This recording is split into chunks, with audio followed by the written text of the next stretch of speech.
Mike Silver of NFL Media Group and NFL.com here on the Rich Eisen Show. How are you, Mike? Great, Rich. How are you? I'm good. You were in the room there last night in the draft room or around the Arizona Cardinals.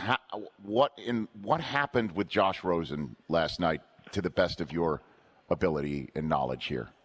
Well, I was not in the draft room, or I might have spoken up just because it was starting to get awkward. No, I'm kidding. But right. Yeah, I had a long talk with Steve Keim the night before the draft and had a general sense of what his loose plan was, not specifically that he was taking Kyler Murray, but that this was a giant pick for him. His job is obviously in a more tenuous position than it has been, and he correctly said, if we ever have this pick again, I won't be the one making it. So you got to get it right. And he felt like they needed to be bold, but I would assume that when you're trying to make the move to take a new quarterback after you traded up to get one in the first round the year before in Josh Rosen, that you would have a preemptive plan in terms of moving Josh Rosen. But Steve Keim's attitude was, you know what? I've been in situations before where we ran out of quarterbacks, most infamously the Ryan Lindley started playoff game 4 years ago, and you can never have enough quarterbacks.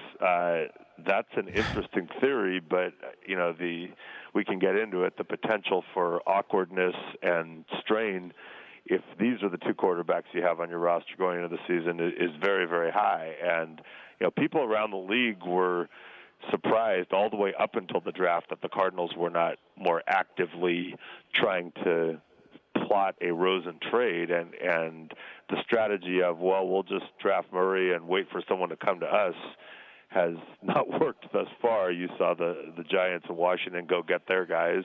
Drew Lock is still on the board. Miami, I know, has some interest, and the Chargers and possibly someone else. But the Cardinals are saying we think he's worth a draft pick in the top half of the first round. Right now, it's looking like a fire sale, or keep him and have a very awkward dynamic. Well, I mean, he is worth a draft choice of note, I think. I don't know about top half of the first round, but it's possible. The problem is, though, is you have to have the leverage to create that draft choice to come your way, and there's no chance they could do that now, or even if they hold on to him, unless a sort of Minnesota Vikings of the summer 2 years ago type sinkhole opens up, where someone like Bridgewater goes down and they got to get somebody on the spot. As we got a Viking fan who's here in the Marriott in Nashville who's nodding his head and giving me a thumbs up on this analogy. I mean, like this, but what are the odds of something like that happening? And right, I mean, the idea that you're going to have two young quarterbacks in the same room, including one who's been supplanted in the most awkward and potentially embarrassing way. That's one way that could be you could look at it, Mike. And also, why saddle your new first-time head coach with having to at all navigate those waters, right? I mean, none of it makes sense. Let's break it down even further. I am a big Josh Rosen fan. He's very, very smart. He's already, from what I've been told, picked up Cliff Kingsbury's offense very, very well. He's gone against some people's stereotype of him, and he's put it down and blocked out the noise, and by all accounts been a leader and a good teammate. And I think he sincerely wanted to stay in Arizona. That he got knocked around a lot last year behind a substandard offensive line. They had a miserable season, but it's not like it's not like either side should have given up on the other based on what happened last year. So you've got him who's picking up this offense.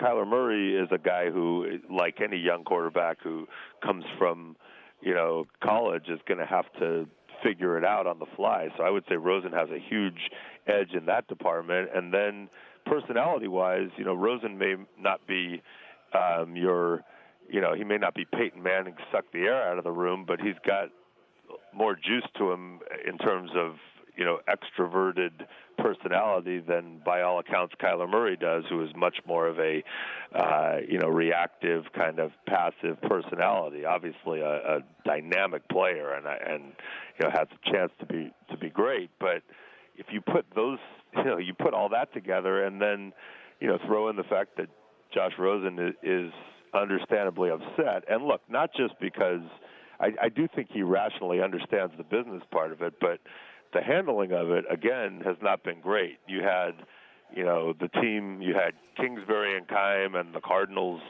social media site coming out early saying, Josh is the guy, ha, ha, ha.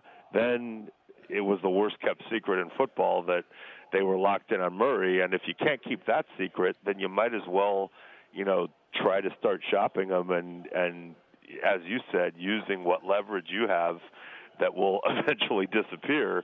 And I tried to lay out in my story some reasons that they had for trying to conceal their intentions. They did a bad job of it. But, their reasons would be, other than, of course, helping us from a programming perspective, which, Rich, as you know, since I have come aboard to NFL Media, my practice of tipping picks has gone away. So it's gone. I'm it's gone. You had to find a new brand, Mike. And by the way, you guys crushed it last night, and it was great to see DJ, in the big chair, and I'm sure you're very tired. But yeah, other than that, the reasons for keeping people in suspense, I guess, were, you're trying to have some leverage when you talk to Kyler Murray's agent about the baseball language in the contract.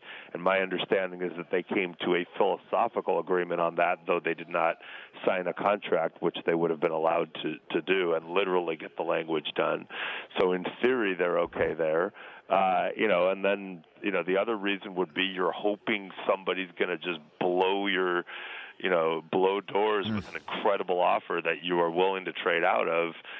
They loved Nick Bosa and Quentin Williams, so certainly they would have traded down to 2 or 3 more readily than they would have traded below that. But, you and I both knew going into the draft the chances of that were also very remote. So I'm a little mystified as to why you didn't just acknowledge what the rest of the world knew and say, yeah, we're really looking hard at Kyler Murray. He's very likely the guy, and we're going to explore, trade options and see what we can get for Josh Rosen.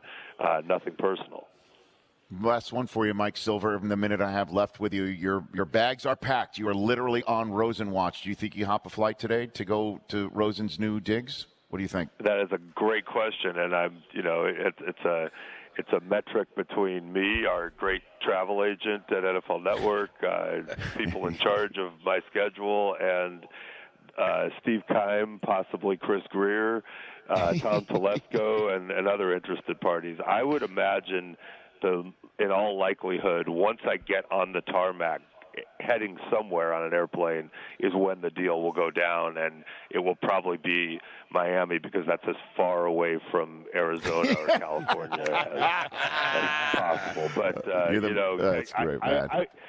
Let me answer it real quickly. I think if they're serious that they're willing to keep him, they're not going to get a good enough offer today, so you might as well just hold firm and keep him. I suspect they're going to come around, and it's going to be a fire sale, and it'll probably happen today or tomorrow. All right. You're the man, Mike. Thanks for the call. Appreciate it. Thank you, Rich. Travel well. That's Mike Silver with the latest right there on Josh Rosen. For more of The Rich Eisen Show, tune to Audience Channel 239 on DirecTV for free on BR Live or download the Rich Eisen Show app.